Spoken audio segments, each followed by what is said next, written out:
Hey followers, this is Movie Maker Doug 55. Today I have a very special guest with me. His name is Brad, and he's the president of the American Equipment Company, I believe, right? That's right. Yep, and he's also the owner of Round 3 Racing. Welcome, buddy. Thanks. Nice to be here. Thanks for having me today. No problem. To tell you a little bit about myself, I'm an author, a very good author, well known, in fact. And this book I wrote, which has an interview with your dad, Buzz McCall, in it, it was at one point this year in the top 15 best-selling autism biographies in the United Kingdom and one of the top 300 internationally. That's awesome. Well, congratulations. Yeah, in case you didn't know, I have Asperger's disorder, and yeah, thank you. All right. All righty. Well, that's very cool. Yeah. So I have a list of questions about your career, and hopefully you have the answer for them. I appreciate you coming on. You don't have to do this, you know. Well, that's fine. I mean, I'm honored to be interviewed by you. Awesome. You know, I'm excited to tell you a little bit about, where my racing life came from and how I ended up where I am. So thanks for having me. No problem. So yeah, where are you originally from? I'm from Boca Raton, Florida, and that's where I still live. It's in South Florida. It's in between Fort Lauderdale and Palm Beach. That's awesome. I'm from Estes Park, Colorado. Well, I tell you what, my kids want to move to Colorado. We go out there during the summers and absolutely love it out there. I was out there 2 weeks ago at High Plains Raceway. I That tell you what, you live in a really nice place in the world out there in Colorado. Actually, I live in Arizona, but that's That's good. where I'm originally from. Yeah. Well, we love it out there in Colorado. For sure. And have you ever been to Estes? I have not. I spend most of my time. I have some family in Denver, and then we'll head out to the mountains and take some vacations out there, either summer or winter. That's great. You should visit Estes. It's the headquarters for the Rocky Mountain National Park. Oh, that's cool. Yeah, we'll do that. Yeah, for sure. So what's it like being the son of the talkative Buzz McCall? Well, that's funny because he is one of the greatest storytellers. When I was growing up around racing, everybody just knew me as Buzz's son. They called me Buzz Jr. I was just Buzz's son. Everywhere, the little kid running around the track, that was me. And when I went to college, I always knew my dad was a great storyteller. But when I was in college, we had Parents Weekend, and we were at my fraternity house, and I'm inside the house during the party, and I look around, and where is everybody?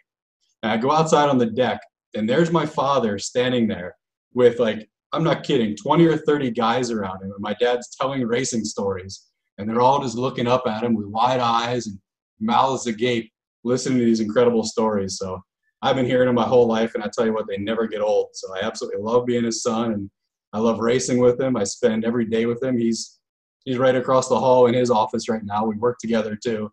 Yeah, So tell him hi for me. What I I will for liked sure. about our interview last year was he was very specific in certain areas. And he went on a monologue about his racing career, and it covered half of my list of questions by the time it was over. Well, he definitely does a good job of telling stories, and they're very Yeah. entertaining stories too. Yeah. So, what do you remember about being a part of the American Equipment Racing team in the 1990s? Well, I mean, obviously, I started from day one with him as a little kid. When he started his racing career back in the 80s, I would spend my summers going around with him. It started off at Sebring and Daytona and Palm Beach International Raceway, which used to be called Moroso. But I'd spend my summers with him. He was doing some GT5 stuff in SCCA. And then he bought his first tube frame car. He bought a Camaro, a GT1 Camaro, and took that to IMSA and started doing 24 hours Daytona. They had a 3 hours of Daytona back then, and he was doing the 12 hours of Sebring, and it just grew from there. So my summers were spent with a race team, and the line that my father will always tell about my childhood on the race team was every weekend would end with the same thing. He would say, just don't tell your mother. Whatever happened this weekend, just don't tell your mother. So I I was around a lot of rowdy race car drivers and a lot of rowdy race car crews. So I grew up honestly in a very, very fun lifestyle, and it made me want to race. It made me want to be in racing as an adult too. I dreamed of being a race car driver, and I dreamed of doing what I'm doing now, and the dream comes true that I'm doing it with my father. And Great. you know, as I got older, as a teenager and throughout college, when he was really having success in SCCA Trans Am and in NASCAR, I was a little less connected because I was, you know, a little more focused on schoolwork and having to get through college. But I'll tell you, those were really enjoyable times. And some of the drivers that he had, Jack Baldwin, Scott Pruitt, Scott Sharp, Ron Fellows, those guys had such a tremendous effect on my life that I look back at it now with just such thrill and joy that I was able to experience all of that. Yeah. Did you hear that Ron Fellows was awarded the Order of Canada this year? Absolutely, and it's well deserved too. For sure. I think he got the member, I believe. Hopefully he'll get the companion soon. Absolutely, he's man, he's incredible, and he was amazing when he drove for my dad too, and that was a blast watching him drive that car. Yeah. When I first started out in racing, it started with my grandfather. He was a Napa executive, and he attended the Indianapolis 500 when A.J. Foyt won his fourth. Oh, wow. And he was obviously an A.J. Foyt fan. Count me as one too. Yeah, and when I started out, it was a few months after my grandfather passed away. I was trying to find a sports show because I wanted to follow a sport, and I ended up clicking on a television show of the Aaron's 499, and it was the one when Brad Keselowski sent Carl Edwards into the fences. Oh, wow. And I didn't watch it for the crash, but I thought, that's the sport I want to follow when I saw it. Because I remembered the movie Cars, and I was like, I always have an interest in cars, so why not follow racing? Yep, absolutely. Yeah, and at first I wasn't really a Brad fan because I always saw him as arrogant. But looking back, it was a racing accident, no question about it. Oh, yeah. Yeah. And honestly, as far as Edwards and Brad, there's probably two sides to each story as far as that wreck. There always is. Absolutely. And then the third side is somewhere right in the middle, and that's probably the truth. Yeah, for sure. So, yeah, that was pretty cool. And I actually got to meet Brad Keselowski's team a couple years ago. And they were very class act, the Penske team. Oh, yeah. They're top of the business. Absolutely. For sure. And it was pretty cool to meet the members of the Miller Lite team when I went to the race at Phoenix. It was pretty cool. I got a photo with them. And I think I didn't know this at the time, but I later realized that one of the people I met was Paul Wolfe, the crew chief. Oh, very cool. And I recognized him after looking him up. When looking at the photo, I could tell by his facial expressions it was him. Yeah. But he was wearing sunglasses at the time, so I wasn't able to see. And I've also met Derek Cope and Kyle Larson and Ben Rhodes and a few other guys, and they're pretty cool. That's very cool. One of my classmates growing up was a guy named Mike Whitcomb. And Mike Whitcomb's father was Bob Whitcomb, who owned the number 90 car that, I think it was 90, no, number 10, that Derek Cope drove to win the Daytona 500. So Mike and I were in class together when his dad's team won the Daytona 500 with Derek Cope. So always got a soft spot in my heart for Derek Cope and that big win at the Daytona 500. I can't help but notice when watching that race of Cope winning the 500, afterwards when Dale Earnhardt cut the tire, he was interviewed afterwards and was asked what happened. And I can't help but notice that the reporter had told Earnhardt afterwards, he was like, "We're all very sorry for you and better luck next time." And Earnhardt kind of gave him a look as if to say, "Go F yourself," Yeah. Did you notice that? I did, yeah, absolutely. Yep. I can't help but laugh a little bit at that because you can tell what he wanted to say. Yeah. But yeah, Derek Cope was really nice, and I have a photo with him that's on my Facebook. It was pretty cool to meet him, and meeting Kyle Larson was a funny memory because at the time that I met him, he was in line for the Porta-John when I asked for a photo. And he had a look on his face. That's sometimes where you meet people. You know, I've met a lot of racers, and people used to ask when Mario Andretti was a big name, saying, "Did you ever meet Mario Andretti?" And I did. I met him one time, and it was in the bathroom. I think it was at Road America. I met him in the bathroom. I was a little kid, and I was elbowing my dad, saying, "Dad, it's Mario Andretti. It's Mario Andretti." And he said, "How about we just wait until we're out of the bathroom, and then we can try to introduce ourselves to him." Yeah, So, and that's what Larson said. When I asked for a photo, he kind of said with a sheepish smile, "I need to take a leak first." yeah. And what happened was he went into the porta-john, and I kind of stood next to it to make sure that I didn't miss him, you know. And I got a photo with him, and it was pretty cool. That is cool. So, yeah, what do you remember about the 1998 Watkins Glen race when Ron qualified second and broke an axle? Oh, that was torture. I just remember the joy thinking that we were going to win that race, and then the heartbreak when it all came apart. But that was an amazing run. My dad's team had two amazing runs that year in road course races, and that was one of them. I could have sworn we were going to win that race, and just to have it literally come apart like that was heartbreaking. I believe the story goes that literally a part just got put in backwards. There was a spacer in the drivetrain. The spacer got put in backwards, and that's what caused that whole thing to come apart in a position to win the race. Oh, man. So that's what it was. A part was put in backwards. Yeah, that's what I recall. Yeah, and Buzz told me that, you know, he didn't name names, which I think was very admirable and good of him, but he said that a crew member had overlooked it when he realized that, you know. Yep, that was unfortunate.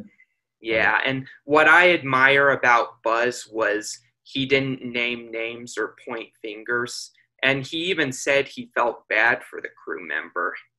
You know, when something like that happens, teams like Hendrick or big companies would probably fire the guy.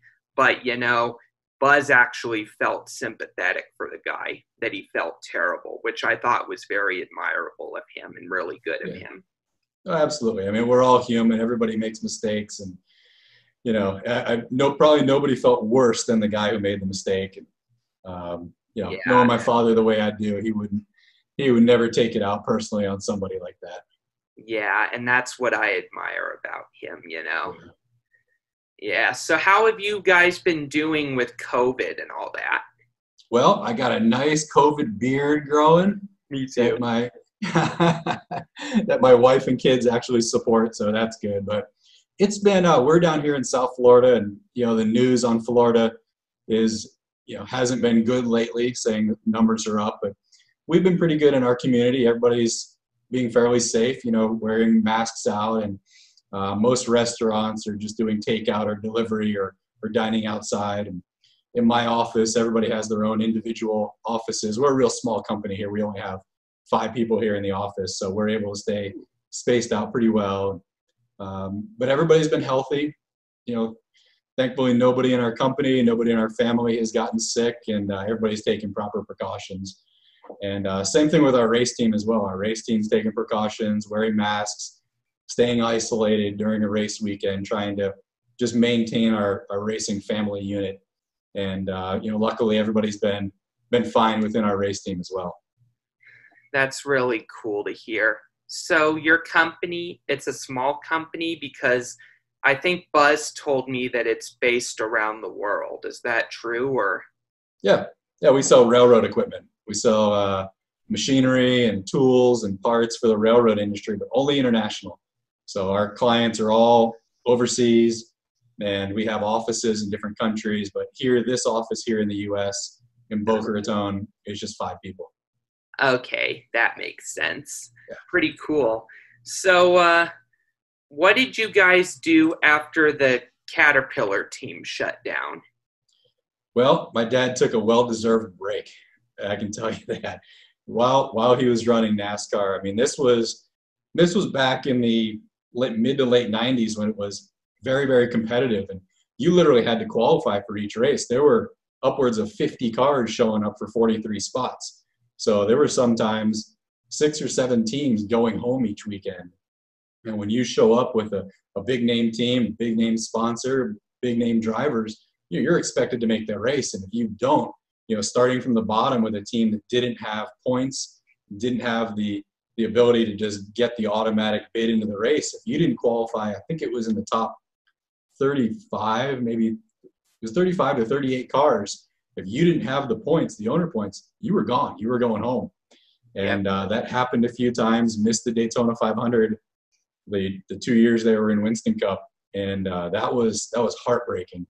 So I know he was real stressed during those years. And when he sold off that team and got out of NASCAR, he took a well-deserved break, took a lot of vacations to the Bahamas and spent a lot of time with family. And he literally took a break for, I think it was 12 years he was out of racing before he got back into it in World Challenge. And after getting back in, the bug bit him again and hasn't been able to give it up ever since. Yeah, I'm sure he's learned some lessons from his previous team that has impacted how you guys run this team, I'm sure. Oh, absolutely. I mean, that's one of the things that I always try to do is I try to learn lessons from mistakes of the past. And I listen to my father, who's had a ton of experience and did well in all levels of motorsports. So I listen to his advice, and we try to run this team very professionally. We try to put money into it where the money's necessary. And it's resulted in a lot of success. So I think, exactly like you said, learning from those lessons of the past has been very important. What's it like being sponsored by Shell gasoline? It's very cool. Having a big Shell logo on the hood makes the cars look nice. And, something, and this will be interesting maybe for some amateur racers and people just coming up, but one thing my father taught me way back in the 80s when he had Skull Bandit as the sponsor, he said, even if you don't have a penny to your name, make it look like you got $1 million operation. And when you do that, you gain respect from the rest of the paddock, you gain respect from the drivers, the other team owners, and then sponsors look at you in a favorable light also. So even if we're just getting a little bit from Shell, or even if Shell's even just giving us gasoline, look like $1 million, look like a top-notch team, and we really strive to do that. We have a nice-looking hauler, nice-looking cars, our crew, dresses the same, and we try to present a real professional look and a professional outfit, and that's helped us get some really good drivers, and with that comes results as well. And we're doing real well this year in WRL. We're sitting second and third in the points in our class, and we're headed to VIR in 2 weeks, challenging for the Eastern Championship. So that's great. Yeah. It's pretty cool that you guys have the same sponsors as Team Penske. Absolutely. And if we could get Penske, to give us a little help here and there, that'd be great too. Yeah, that would be really cool. Hopefully Shell can get you guys hooked up together as far as like engines or something. That'd be nice. What I really want is I want Joseph Newgarden and Joey Logano to come guest drive with us. That'd be a lot of fun. I know they got some time off during parts of the year. Maybe we might have an endurance weekend and take this as an open invitation to Joseph and Joey to come drive with us sometime. That'd be a great time. Yeah. What was your take on Matt Kenseth and Joey Logano getting at it a few years back?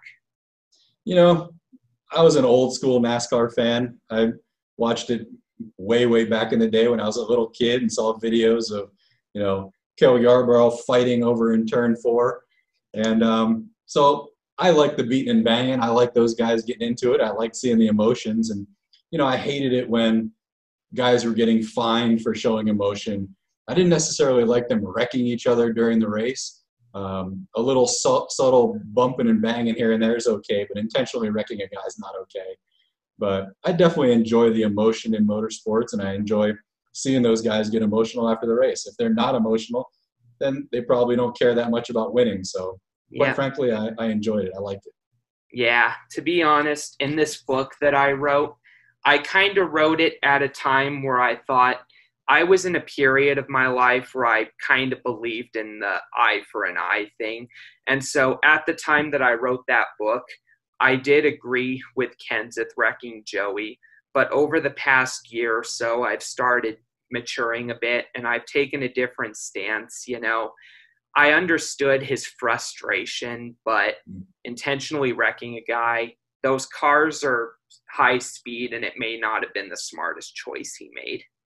Yeah, absolutely. I mean, we talk on our team all the time about making smart decisions and being level-headed in the car. And racers will know the thing called the red mist. And you can tell when a driver's got the red mist. He's driving through anger. He's just out for blood.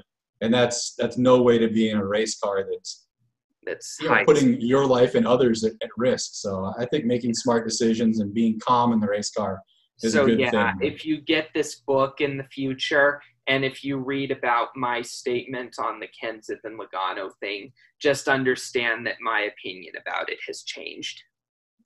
That's good. Good. But yeah, in any case, at the same time, however, I can't say that I really agree with the way the broadcasters analyzed it either, because as we both know, Dale Jarrett, Kyle Petty, and a few others, they were critical of it, and rightfully so, but at the same time, I can't say that I agree with that either, because no man in this world is perfect. And, you know, I'm sure that there's been a point in their lives where they've been caught with their hand in the cookie jar, you know. And I'm sure that there's been a point where instead of saying, you know, yes, I tried stealing a cookie, they tried to cover it up. You know what I mean? Yeah, absolutely. Yeah. That's just my opinion of it. But honestly, it is what it is. You know, you can't change it now, but, you know, it is what it is. But that's just my opinion of it. Yep. I agree with you. Yeah. So who is your biggest racing hero? Oh, well, the easy answer would be my father. But to tell you the truth, growing up, I was the biggest AJ Foyt fan. So I have a great AJ Foyt story. And it wasn't, you know, my father had Skull Bandit as the sponsorship and AJ Foyt had Copenhagen. So they were both under the U.S. Tobacco umbrella. And we would paddock next to each other a lot at some of the IMSA races. AJ had a GTP car. But AJ was amazing with kids. He was very friendly to kids. He didn't necessarily like other adults, but he was really great with kids. He was very friendly to me. And I had to do a book report when I was in 5th grade. And it was, who is your hero? And I wrote a whole book report about AJ Foyt. And I had my dad's helmet, and I put AJ Foyt on the side. And I had one of his race uniforms, and I put AJ Foyt on the uniform. And before the report was to be turned in, my dad told AJ about it. And AJ got one of his, you know, headshot photos or one of the hero cards. It was different back then, but I remember it was black and white. And AJ wrote on it, you know, "Dear Brad, good luck on your book report, you know, AJ Foyt." And I turned that in with it. I got 100, of course, but I was always a humongous AJ fan. When he leaped out of the car at Indy and was banging on the car with a hammer, I was like, man, that guy's cool. That guy is just super cool. Nobody would mess with him. So even to this day, I'm a huge AJ Foyt fan. Yeah, you would probably have gotten along with my late grandfather then. Very cool. Yeah, and that sort of reminds me of a project I did in high school. This is my second book I've ever written and published, and it's a screenplay based on the story of Moses. I did it for a high school project, and I did it for NaNoWriMo, which is National Novel Writing Month. This concept is you have to write a 50,000 word book in only a single month. And I went overboard on it. I not only completed the challenge, but I did 200,000 words. Wow, that's impressive. And I was the only student at my school to succeed in the goal and actually publish the book. Wow, that's awesome. That's very cool. Yeah, and obviously it got an A+. I'll bet it did. Yeah, and I was congratulated by a lot of students afterwards because some of them fell a lot significantly short of the goal. Right, that's cool. Yeah. So after that, what do you do at American Equipment, actually? Exactly. Well, I'm the president of the company.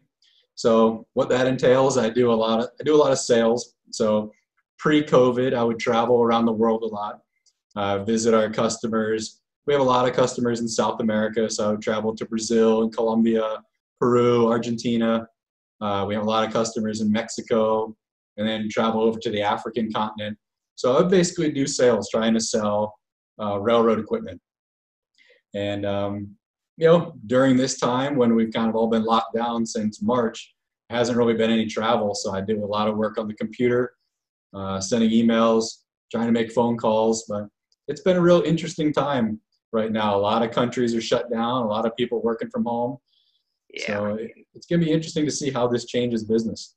Yeah, and it will probably affect us for a while because of what's going on. But I still have the hope that they'll eventually find a vaccine for it. I hope so too. Because, the more cases that there are, the bigger the chances that they'll discover an antidote for it. Yep, fingers crossed. Yep, and hopefully the economy won't be affected too much by it, because I really admire what the economy has turned into with our president and all that. Yeah, it's really good. So, what's your favorite racing movie? Oh man, there's a lot of really good ones, but this is a super easy answer for me. Is Days of Thunder, because if I'm flipping channels, and there's a few movies that if they're on and I'm flipping channels, I'm watching it. Doesn't matter how many times I've seen it. And if I'm flipping channels and Days of Thunder's on, it's stopping. And my wife knows, just get up and walk out of the room if she doesn't want to watch Days of Thunder because it's staying on. But that's a great movie. And on our race team, we're spouting lines from that movie every day, every race weekend. And we even one of our crew chiefs, we call him Harry. He's Harry Hogg. That name stuck with him after the first race he was with us. One of our drivers called in. It was right near the end of the race, and we made a last lap pass at Indy for a podium spot.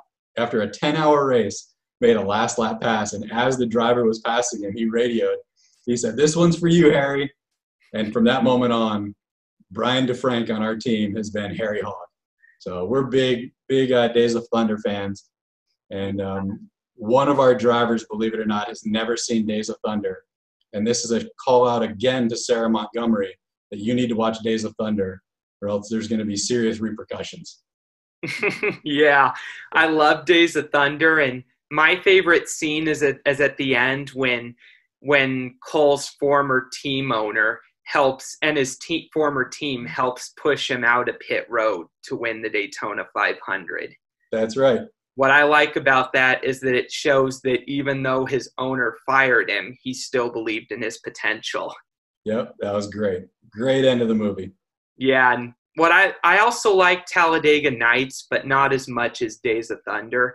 And I was known in high school for my Jean Girard impersonation. That's great. And what I liked about it was there was a point in my freshman year where we had a talent show, and I had a friend help me in my impersonation of Jean Girard because that was my act, And, well, it's a great voice too. It's a great impression to do because it's a lot of fun. And I asked my friend if he would impersonate him for me because I was trying to do both of us doing it. And his was way wrong. Like he couldn't mimic it. And and it caused me to not win the contest, But I was asking him, as the students were laughing because it was so bad, I was asking him, "What booze have you been drinking?" Because his accent was way off, There was also a few students that for that same talent contest that dressed up as the characters from Pirates of the Caribbean, and they reenacted the scene where Elizabeth has dinner with the bad guy, and they used the actual soundtrack. Oh, wow. And they were the ones that won the contest. Yeah. Well, next time, if it ever happens again, I think, we got to go all out with the Ricky Bobby and Jean Girard. I think that'd be a great one to do. So I agree with you. So let me think. How did you build up your business career? Well, I have two businesses. So on this side of the business, I went to college and I studied engineering. I got a mechanical engineering degree. And when I graduated, I went to work for Caterpillar. And I worked for Caterpillar for 5 years. Um, as my father said, go make your mistakes for a big company. Go make mistakes and learning under, some big umbrella. And I did. And I loved working for Caterpillar. It was an amazing company to be with. And after 5 years, my wife and I wanted to move. We were living in Texas at the time and wanted to move back to Florida. So we did. And my father offered for me to come work with him here at American Equipment Company. And that was, believe it or not, that was almost 19 years ago that I came to work here at American Equipment. And just building up experience over the years, I took over the company in 2012. And technically, my father works for me now, although I never look at it that way. We work together. That's ironic. Your parent working for you, answering to you. Exactly. And then on the racing side, maybe this is another one of your questions, but I'll sort of just tell you how it all started. I wanted to be a race car driver since I was a little kid. It's all I ever wanted to do. And when I was 12, my father took me out to Jim Hall III Racing School in Ventura, California. And it was a go-kart racing school, and I did great. I was a little 4'10", 12-year-old kid, and I did fantastic on the go-karts. And I got all done, and my dad said, "Do you like that? Do you enjoy it? You want to be a race car driver?" And I said, "Absolutely, let's go racing." And he said, "You can go racing when you can pay for it yourself." And that was just sort of it for me. I knew at that point that he didn't want me to be in the race car. He didn't want to be fueling my racing career. So all those years with Scott Sharp's only a few years older than me, but seeing him driving my dad's Trans Am cars and winning championships and feeling like maybe I was missing my opportunity, I just sort of threw the whole idea of racing aside. I pushed it aside. And when I got into my early 30s, I could finally afford to do racing at some level myself, and I started my own team. I started Round 3 Racing. I started with my best friend, Casey Gunnell. We flew out to California together, and we went and bought 2 Toyota Celicas at the Danny McKeever's Fast Lane Driving School. We bought some of the old pro celebrity cars, brought them back to Florida, stripped them, and we started racing in SCCA. And, like they say, just make mistakes, build from the ground up. And I made every mistake you could possibly make. I put the wrong stuff in cars. I blew engines. I put parts together incorrectly. I made all the mistakes until I finally learned how to do this properly. And I'd say 4 or 5 years ago, I moved the operation. And now the operation's up in Illinois, and it's run by our team chief, Mark Gamora. He builds our cars. He maintains them. He's our crew chief. He takes care of our hauler. And we have a professional crew. I'm no longer allowed to touch the cars. I'm not allowed to turn a wrench on them. I'm not allowed to do anything mechanical on the cars because I learned my lesson that that's not my strong point. But I can imagine if you try to do it and the crews try to pull you back. Yeah, they're like, no, don't touch the car. You go away. Go in your, know your role. You're a driver. You're a team owner. Go do your thing. We'll do the car. And they do a great job. And we have very professional guys. They're experts in their industry. Our crew chief, Mark Gamora, he's a Porsche Goldmeister tech. You couldn't ask for better people.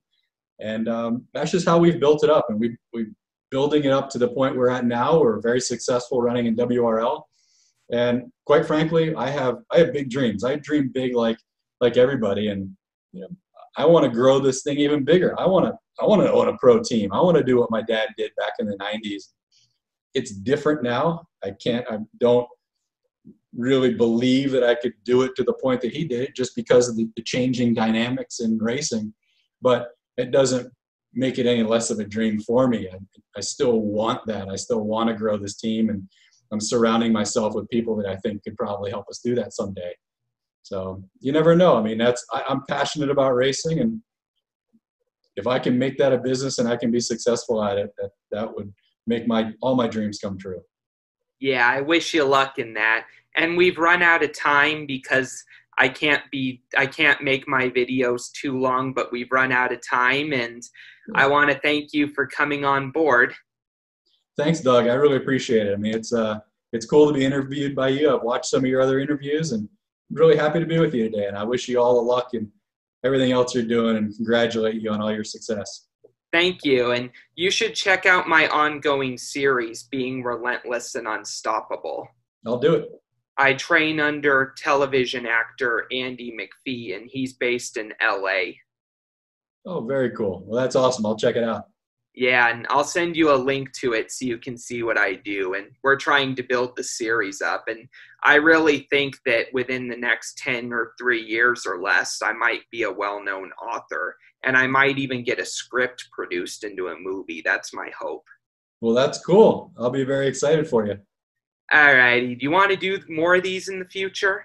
That'd be great. Anytime. I can send you some really cool drivers who can do some great interviews. We've got some great women that we're driving with. Last little plug I'll give. We're running with Shift Up Now, a bunch of women drivers who will just blow your doors off and blow your mind. I mean, these women are incredible talents behind the wheel and even better people. So I'd love to send them your way and have you interview some of them as well. I'd be glad to. Yeah, send me some info about those people. I'd be glad to. I will. All righty. Good luck in COVID times. And followers, we'll see you next time on Movie Maker Doug 55.